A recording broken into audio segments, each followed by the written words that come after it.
Hey guys, I'm Geoff Fienberg back with you for oddschecker.com, previewing the Northern Trust Open, the first leg of the FedEx Cup. Right now I'm going to give you some of my favorite props for the week. Check out my outright picks video. It's on the feed here at YouTube. It's on the Odds Checkers page. It's on my Twitter page. You should have no trouble finding it. It'll be even easier to find if you just subscribe to the video channel. They'll drop right in for you. Feel free to like this video and drop in the comments what your favorite prop this week might be for the Northern Trust Open. All right, let's get right into it. Anytime I put Tony Finau on an outright card, that comes with some criticism, and giggle away, boys, giggle away. Whatever you want to do, but I believe in the guy. That being said, when he does arrive on an outright card, you gotta supplement it. You do, because he is Tony Finau, and I don't need to break down what the problem is there. The only problem is he doesn't win enough at all. But he's one hell of a golfer, and he does everything I think you'll need to do to succeed at TPC Boston. But put it this way, I'm all in on Finau props. We're going to play the top 5 at plus 750 at FanDuel. Let's avoid the 6s out there. 750 over 6. Check your odds checker grid, but FanDuel peaking on the top 5 odd. Funny enough, they come on the back end of the top 10 odd for Finau, because we're going to grab that plus 335 on the top 10 for Finau, and the plus 165 again back at FanDuel when checking my odds checker grid on the top 20. So again, FanDuel, the purpose of odds checker shows you right there. FanDuel, the best place to bet Finau, top 5. Top 20, not the best place to find your Finau top 10 bet. Always important to shop the lines. That's what I'm here doing. We'll probably call those half units on the 5 and the 10, and a full unit on the T20. I should be confident enough to be bolder on these, but I just like to have fun with some of the props. Sticking with another prop, I don't really want to get into it too much because I had the guy on the outright card, and if I think the guy can win the tournament, then obviously the reasons apply why I believe he'll come top 10. That's Tyrrell Hatton.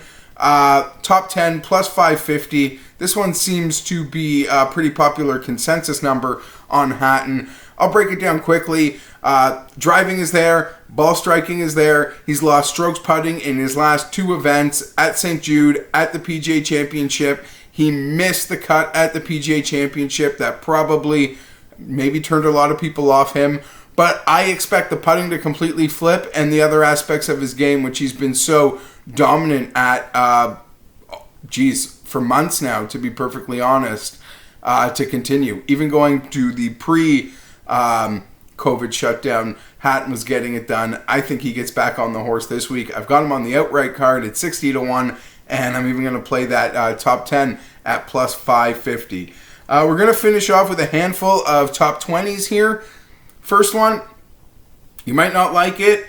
Ricky Fowler. I'm in for this one. Top 20 plus 350. The guy has won here before, and he's still one of the best putters on the planet.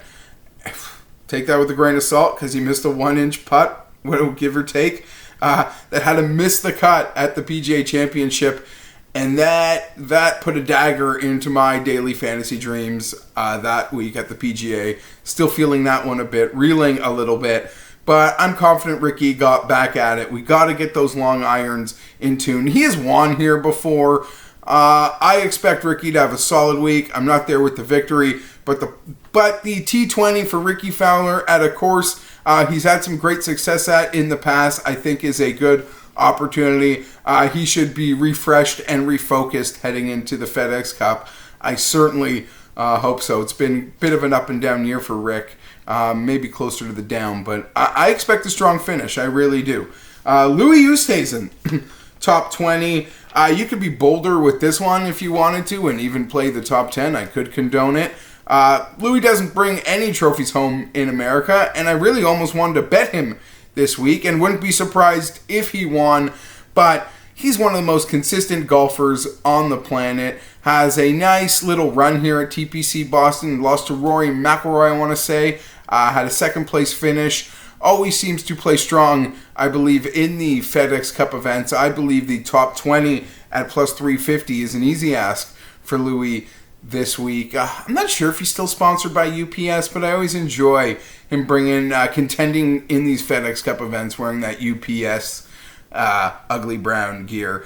And finally, a guy that I bet to win last week outright in a weaker field in an event that I thought suited him, Joachim Niemann, Das Wunderkid, as I like to call him. He is plus 550 for the T20, and that seems to be a consensus number across the board. There is a 5-1 out there, but let's make sure we get that 550.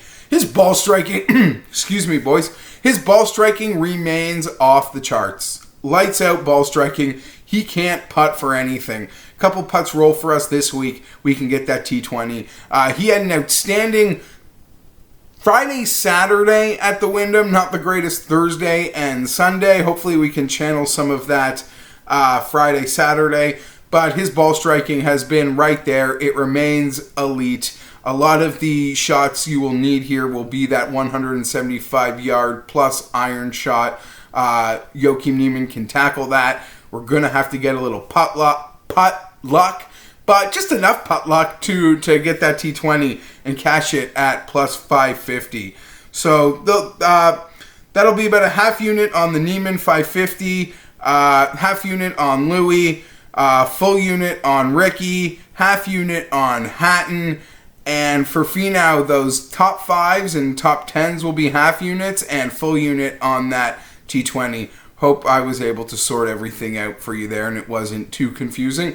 Also, getting a lot of comments on the lack of a background. I promise you guys it's coming. Wheels are in motion. Hamster is on a wheel here. Full disclosure, I'm a collector. I collect things. So the ideas that I have running through my head, like since I was a 12-year-old boy, I've got amazing things. And I can't wait to get freaky with what I'm going to do here. Or I just go completely off the board and go get some new things I've been looking at. But when I do it, I'm going to do it so right. So I'm hesitant to do it anything but perfect. And then it's going to look amazing and you guys won't have to complain anymore. But I also moved recently and there's boxes everywhere and stuff's a bit of a mess because it's real life and we were in a pandemic. So setting up this background hasn't been priority number one. I know a lot of people are asking for it, and I can't wait to maybe show off my stuff, because it's awesome. That's Geoff Fienberg. I'm for Odds Checker. Hopefully we can catch some bangers this week on the outright card. If you missed that one, find it on the YouTube feed below, and feel free. Subscribe, like, leave a comment, favorite props. Again, signing off, Geoff Fienberg, Odds Checker.